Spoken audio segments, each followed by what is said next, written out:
आपकी बड़ी मेहरबानी।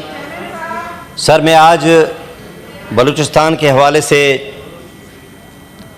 सबसे पहले तो मैं 25 और 26 तारीख के दरमियान जो बलूचिस्तान में वाक़यात हुए हैं, जिसमें शहादतें हुई हैं, जिन लोगों की हलाकतें हुई हैं, उन सब की फैमिलीज़ से, उनके ख़ानदानों से मैं दिली ताज़ियत का इज़हार करता हूँ, क्योंकि वो पाकिस्तान के बाशिंदे थे जो बेकसूर मारे गए। उनके साथ दिली ताज़ियत करने के हवाले से मैं ताज़ियत करता हूँ। जनाब चेयरमैन साहब, दहशतगर्दी के हवाले से ये बात हो रही है। दहशतगर्दी कब से स्टार्ट हुई, किस तरीके से स्टार्ट हुई है, वो बढ़ती बढ़ती इस हद तक पहुँची है। मैं तो ये कहूँगा कि ये दहशतगर्दी उस दिन से शुरू हुई थी जब शहीद अवाम जुल्फ़िकार अली भुट्टो, जो पाकिस्तान के पहले इलेक्टेड प्राइम मिनिस्टर थे, उनको एक झूठे केस में जेल में रखा गया।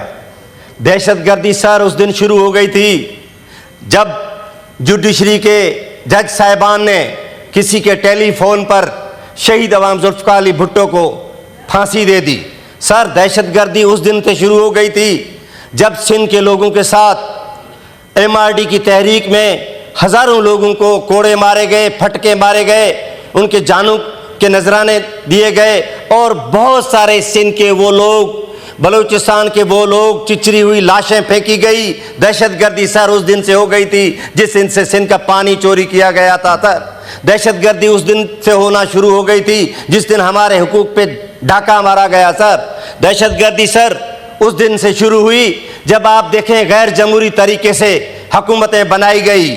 शहीद मोहतरमा बेनज़ीर भुट्टो साहिबा जब यहाँ पाकिस्तान में आई तो आपने देखा कि उसके साथ जब पूरी पाकिस्तान की आवाम ने साथ दिया तो उन्हें शहीद किया गया। सर, ये तो दहशतगर्दी तो 27 दिसंबर से शुरू हुई थी, तो शहीद अवाम जुल्फ़िकार अली भुट्टो की फांसी से शुरू हुई थी और इन आवाम के हकूक़ खाने की वजह से हुई थी। सर, मैं आज ये बात करना चाहता हूँ सर, बलूचिस्तान का जो इशू है, ये बलूचिस्तान के लोग नाराज़ क्यों हैं? ये मेरे दोस्त धनेश ने जो बात की, ये रोडों पर हैं, हम रोडों पर क्यों नहीं जा सकते? ये नाराज़ हैं तो किस वजह से हैं? इनकी नाराज़गी उन किस वजह से है जो आज हमसे नाराज़ खफा बैठे हुए हैं और ये पता भी नहीं लगता है कि ये जो लाशें गिर रही हैं, ये कौन गिरा रहा है? अमन अमान की सूरत-हाल ख़राब है, इसका जिम्मेवार कौन है? अगर वो लोग हैं जो स्टेट के ख़िलाफ़ हैं तो स्टेट को अपना मजबूत किरदार अदा करना चाहिए।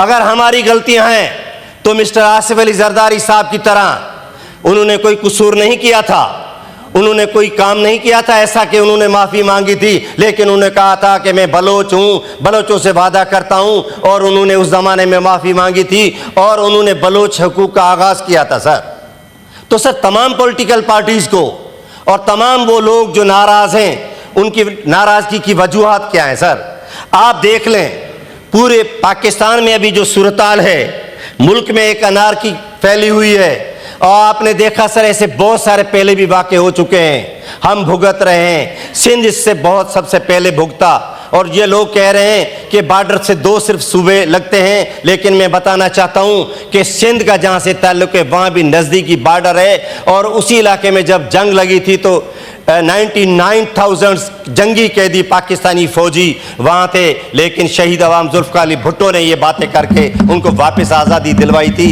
और बहुत सारा रकबा सिंध का जो था वो इंडिया के कब्ज़े में था, लेकिन शहीद अवाम जुल्फ़िकार अली भुट्टो ने ये बात कर उसको वापस दिलवाया था और सिंध के लोग ये सारी बात और हिस्ट्री आज भी आपके सामने है। तो सर, ये बलूचिस्तान का इशू जो है संजीदा इशू है। हम चाहते हैं कि देखें, हमारे साथ सबसे ज़्यादा विक्टिमाइज हम लोग हैं। Political parties, Pakistan Peoples Party है जिसके लोगों ने ये कुर्बानियाँ दी, वो लोग हैं जो आज भी गड़ी खुदा बख्श में जो सब्ज़ जो है गुंबद है जिसके नीचे बहुत सारे शहीद हैं। शहीद मोहतरमा बेनज़ीर भुट्टो वहाँ है और शहीद शाहनवाज भुट्टो वहाँ है, मीर मुर्तज़ा भुट्टो वहाँ है और ये सब शहीद किए गए पाकिस्तान को मजबूत करने के लिए, पाकिस्तान को ताकत देने के लिए। सर, आपने देखा कि मुशर्रफ के ज़माने में जब ये अंधोनाक गैर आइनी गैर जमहूरी एक मार्शल था सर, उस मार्शल में पाकिस्तान पीपल्स पार्टी से निशान छीनने की कोशिश की गई।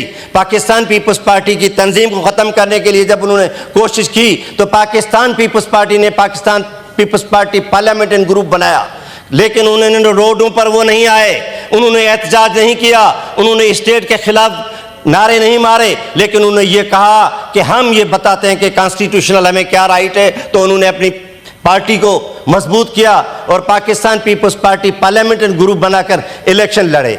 हम इलेक्शन जीते हुए थे शहीद मोहतरमा बेनज़ीर भुट्टो, लेकिन हमें वो हुक्मरानी नहीं मिली। लेकिन हमने एनआरकी नहीं फैलाई, हमने पाकिस्तान के खिलाफ नारा नहीं मारा, हमने मुल्क के खिलाफ साजिशें नहीं की। हम ये अपनी लाशें उठाते रहे, लेकिन कहते रहे कि पाकिस्तान खपे।